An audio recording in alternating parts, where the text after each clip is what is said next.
अगर हम बात करें भिवानी महेंद्रगढ़ सीट की, जी हाँ, ये सीट भी काफ़ी रोचक है और अब मुकाबला जो है यहाँ पर बहुत ही रोचक होने वाला है। हालांकि एक परिवार ऐसा है जिस परिवार को यहाँ पे हरियाणवी भाषा में कहते हैं कि खुडे लाइन लगा दिया, तो वो परिवार का भी, उस परिवार का भी हम जिक्र करेंगे।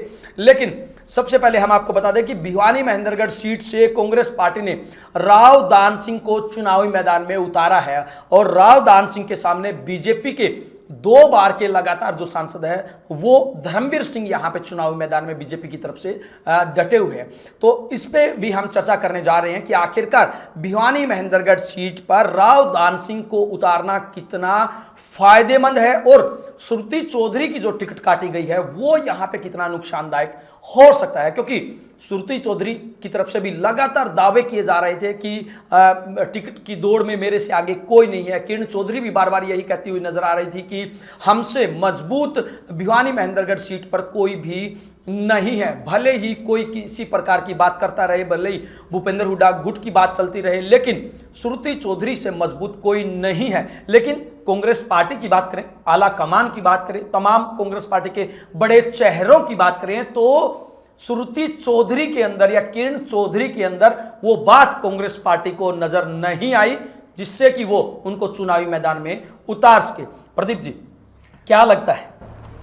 देखिए अजय जी, जो भिवानी महेंद्रगढ़ सीट के लिए जो टिकट की घोषणा की गई है, राव दान सिंह को जो टिकट दी है कांग्रेस ने, जी मैं समझता हूं यहाँ पे मजबूती का कम ध्यान रखा गया है और कांटा निकालने की बात का ध्यान ज्यादा रखा गया है। जी, क्योंकि देखिए भिवानी महेंद्रगढ़ सीट 2 हिस्सों में बटी हुई है। 5 जो विधानसभा क्षेत्र हैं जो भिवानी और दादरी जिले के, पुराना भिवानी जिले के आते हैं वो हैं, और 4 विधानसभा सीटें अहिरवाल के इलाके से या दक्षिण हरियाणा के इलाके से हैं। जी आप ये देखिए अजय जी के भिवानी का जो इलाका है, पुराना भिवानी जिला जिसमें दादरी भी शामिल है, वो भावनात्मक रूप से चौधरी बंसीलाल के नाम से या वो चौधरी बंसीलाल के परिवार से जुड़ा हुआ है। तो कहीं ना कहीं श्रुति चौधरी की टिकट कटने का इस इलाके में काफी लोगों में मैं समझता हूँ नाराजगी भी रहेगी। जी राव दान सिंह क्योंकि महेंद्रगढ़ से आते हैं, वो हालांकि विधायक भी हैं और उन्होंने भारतीय जनता पार्टी के कद्दावर नेता रामविलास शर्मा जी को भी हराया है। जी तो और रामविलास शर्मा जी कहीं ना कहीं भारतीय जनता पार्टी से आज नाराज भी दिखाई पड़ रहे हैं। जी तो राव दान सिंह की जहां तक बात है, वो दूसरा वहां पे जननायक जनता पार्टी ने राव बहादुर सिंह को, जो यादव वोट काटने के लिए जननायक जनता पार्टी ने राव बहादुर सिंह को भी वहां से उम्मीदवार बनाया है। जी तो वहां पे मैं समझता हूं कि राव दान सिंह जी गुड़गांव सीट से काफी मजबूत उम्मीदवार होते और श्रुति चौधरी यदि यहां से होती, कांग्रेस की उम्मीदवार होती, तो दोनों सीटों पर अच्छा मुकाबला देखने को मिल सकता था। परंतु क्योंकि यहाँ पे कांग्रेस पार्टी ने बेशक अपनी सीट को दांव पे लगाया हो अपने राजनीतिक समीकरणों को या गुटबाजी को साधने के लिए, बताते हैं इसमें अजय माकन का काफी रोल रहा है श्रुति चौधरी की टिकट कटवाने में। चलो हुड्डा साहब तो श्रुति चौधरी के खिलाफ शुरू से ही प्रयत्न कर रहे थे, लेकिन इसमें अजय माकन जी का भी उनको साथ मिला। तो मैं समझता हूँ कि शायद ये एक अच्छे मुकाबले की सीट को कांग्रेस ने कहीं ना कहीं अपने आप ही कमजोरी की तरफ धकेल दिया है। जी तमाम दर्शकों को हम बता दें कि श्रुति चौधरी निश्चित तौर से सबसे आगे चल रही थी, सबसे कद्दावर उम्मीदवार के तौर पर वहां पे टिकटार्थियों की दौड़ में सबसे आगे थी।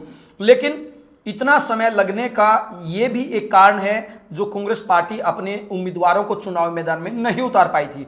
इस सीट को लेकर लगातार ये बात कही जा रही थी कि जब राज्यसभा का चुनाव हुआ था तो उस राज्यसभा के चुनाव में किरण चौधरी के ऊपर यह आरोप लगा था कि इन्होंने अपनी जो वोट है वो बीजेपी को डलवाने का काम किया है। तो प्रदीप जी, कहीं ना कहीं वही खामियाजा यहाँ पे कांग्रेस आला कमान ने इनको भुगतने के लिए मजबूर किया है। देखिए अजय जी, जो आपने कहा कि उन्होंने किरण चौधरी ने राज्यसभा चुनाव में कांग्रेस के खिलाफ वोट दिया था तो उसका खामियाजा भुगतना पड़ा है।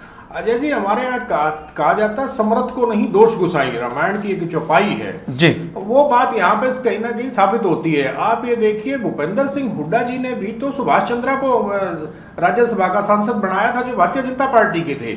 लेकिन क्योंकि भूपेंद्र सिंह हुड्डा आज मजबूत हैं, इसलिए आज किरण चौधरी पे उस बात के लिए घास गिरने की बात आती है और हुड्डा साहब पे नहीं आती है। ये दोहरा मापदंड है। और इसमें कहीं ना कहीं हुड्डा साहब ने अपने बेटे को सांसद बनाने के लिए रावदान सिंह, क्योंकि कोसली के इलाके से, जो यादव बहुल इलाका है जी कोसली का, वहां से पिछली बार दीपेंद्र हुड्डा 72,000 वोट से हारे थे। तो कहीं ना कहीं उन्होंने कोसली के इलाके को साधने के लिए भी रावदान सिंह को टिकट दिलवाने की कोशिश की है, ताकि दीपेंद्र हुड्डा अच्छे तरीके से सांसद बन सके। परंतु उन्होंने एक जो अच्छी सीट कांग्रेस के लिए हो सकती थी, कांग्रेस पार्टी ने अपने, मैं समझता हूं कि गुटबाजी के चलते इस सीट को कहीं ना कहीं कमजोरी की तरफ धकेल दिया है। कमजोरी की तरफ आपको लगता है। लेकिन प्रदीप जी, तमाम जो दर्शक हैं वो कमेंट बॉक्स के माध्यम से यहाँ पे लिख रहे हैं कि रावदान सिंह जो है यहाँ पे बहुत मजबूत कैंडिडेट रहेंगे। इसकी वजह भी हम आपको बता दें कि भिवानी महेंद्रगढ़ सीट के ऊपर जाट और यादव मतदाताओं का बहुत ज्यादा प्रभाव है। कुल मतदाताओं की अगर हम बात करें तो लगभग 15,66,000 के करीब यहाँ पे कुल मतदाता, जिनमें से पुरुष मतदाता 8,31,608 के करीब है। महिला मतदाताओं की बात करें तो 7,34,000 के करीब यहाँ पे महिला मतदाता है। और वहीं अगर हम बात करें विधायकों की, तो इस लोकसभा सीट में जो 9 विधानसभा आती है, उनमें 5 सीटों के ऊपर, जी हाँ 5 सीटों के ऊपर बीजेपी के विधायक है, 2 सीटों के ऊपर कांग्रेस के विधायक है, 1 सीट के ऊपर जेजेपी से है और 1 निर्दलीय है। हालांकि निर्दलीय भी बीजेपी को सपोर्ट करा, तो ऐसे में बीजेपी के पास कहीं ना कहीं 6 विधायक यहाँ पे आ जाते हैं। और 2019 के चुनाव की बात करें तो धर्मवीर सिंह यहाँ पर 7,36,699 वोट लेने में यहाँ पे कामयाब रहे थे। और जातीय समीकरणों की अगर हम बात करें तो जाट मतदाता करीब 3,60,000 के करीब यहाँ पे है, और यादव मतदाताओं की बात करें 2,60,000 के करीब है। राजपूतों की बात करें तो 91,000 के करीब है, अनुसूचित जाति 1,42,000 के करीब, ब्राह्मण समुदाय 1,34,000 के करीब, धानक 67,000 के करीब, खाती 52,000 के करीब, कुमार जाति के 50,000 के करीब, सैनी 34,000 के करीब, गुज्जर 39,000 के करीब, अरोड़ा पंजाबी 24,000 के करीब, नाई 24,000 के करीब, नायक 24,000 के करीब, अन्य ओबीसी भी 25,000 के करीब, वाल्मीकि समुदाय 19,000 के करीब और सुनार 11,000 के करीब है। और अन्य एससी जो है वो 7,000 के करीब है, और अन्य जो पिछड़ा वर्ग है 1,50,000 के करीब। तो ऐसे में प्रदीप जी, अगर हम बात करें 2 मुख्य बड़ी जातियां यहाँ पे हैं, और जो चुनाव भी होता है वो जाट और यादवों के बीच में होता है। तो कांग्रेस पार्टी को कहीं ऐसा तो नहीं लगता कि जाट जो समुदाय है या जाट जो वोटर है वो पहले से ही कांग्रेस पार्टी को वोट देने का मन बना रहा है? ऐसे में अब यादव को अगर चुनावी मैदान में उतारा जाए तो कहीं ना कहीं दोनों जो समुदाय के वोट मिलकर मजबूती दे सकते हैं। इस आधार पे भी तो टिकट दी जा सकती है। देखिए अजय जी, एक तो राजनीतिक पार्टियां सबसे बड़ी गलती यहीं पे करती हैं कि वो किसी समाज को अपनी जेब में मान के चलती हैं। कोई समाज किसी का आज के वक्त बंधुआ नहीं है जी। हर व्यक्ति जागरूक है, वो अपने हितों को अच्छे तरीके से पहचानता है, हर समाज जागरूक है। जहां तक आपने कहा यादव और जाट समुदाय की बात कही है, देखिए यादव समुदाय में आज इस निर्विवाद रूप से राव इंद्रजीत सिंह जी यादव समुदाय के नेता हैं, इसमें कोई शक की बात नहीं है। रावदान सिंह जी का कद राव इंद्रजीत जी के मुकाबले काफी छोटा है। और दूसरा, चौधरी धर्मवीर सिंह जी को टिकट दिलवाने में राव इंद्रजीत जी का बड़ा योगदान है, क्योंकि चौधरी धर्मवीर सिंह जी सोहना से विधायक रहे हैं। तो राजनीति जो है वो नफे नुकसान का, एक दूसरे की मदद करने का खेल होता है। चौधरी धर्मवीर सिंह जी वहां से जाट समुदाय के मतों के लिए राव इंद्रजीत जी के लिए फायदेमंद साबित होंगे, और यहाँ पे भिवानी महेंद्रगढ़ की सीट पे राव इंद्रजीत जी धर्मवीर जी के लिए काम करेंगे। जहां तक ये तो है यादव समुदाय की बात कि राव इंद्रजीत जी यादव समुदाय में बड़े नेता हैं और वो धर्मवीर जी के लिए काम करेंगे, इसमें कोई शक की बात नहीं है। और दूसरा जाट समुदाय की बात है, देखिए जाट समुदाय में चौधरी बंसीलाल जी बहुत बड़े नेता रहे हैं, और भिवानी जिले का जो जाट मतदाता है वो भावनात्मक रूप से चौधरी बंसीलाल जी के नाम के साथ जुड़ा हुआ है, वो उनका अपमान सहन नहीं कर सकता। और क्योंकि इसी इलाके से जो पुराना भिवानी जिले का इलाका है, धर्मवीर सिंह जी इसी इलाके के मूल निवासी हैं, जाट समुदाय से आते हैं, तो कहीं ना कहीं इस जो टिकटों का बंटवारे के बाद से मैं समझता हूँ कि जाट समुदाय चौधरी धर्मवीर सिंह जी की तरफ जा सकता है, क्योंकि वो बड़े मधुरभाषी हैं और उन्होंने किसान आंदोलन हो या कुछ और हो, कभी किसी तरीके की कोई हल्की बात उन्होंने किसानों के प्रति या और किसी ऐसी बात नहीं कही। वो लोगों के लिए हमेशा सर्व सुलभ रहे हैं। तो कहीं ना कहीं मैं समझता हूँ कि धर्मवीर सिंह जी को श्रुति चौधरी के की टिकट कटने का भी फायदा मिलेगा और उधर से राव इंद्रजीत जी की मदद का भी फायदा मिलेगा।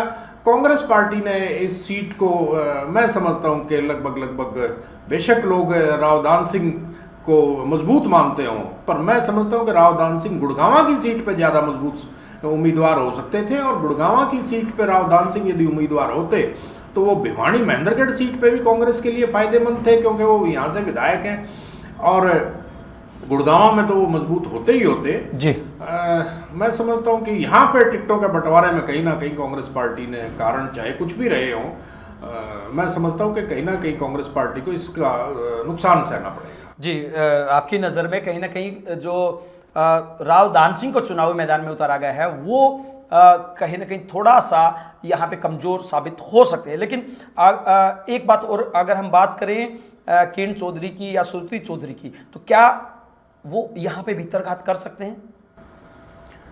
देखिए अजय जी, भीतरघात की जहाँ तक बात है, भीतरघात तो कांग्रेस में हमेशा से ही होती रही है और जरूरत भी नहीं है भीतरघात करने की, क्योंकि यहाँ का जो चौधरी बंसीलाल का समर्थक जो है वो जो कहीं ना कहीं श्रुति चौधरी से भावनात्मक रूप से चौधरी बंसीलाल जी की वजह से जुड़ा है, वो कहीं ना कहीं उसमें नाराजगी है। वो तो उनको कहने की आवश्यकता नहीं है किरण चौधरी को या श्रुति चौधरी को, वो अपने आप ही अपना राजनीतिक रूप से जागरूक है मतदाता, वो अपना फैसला लेगा जैसा भी हो।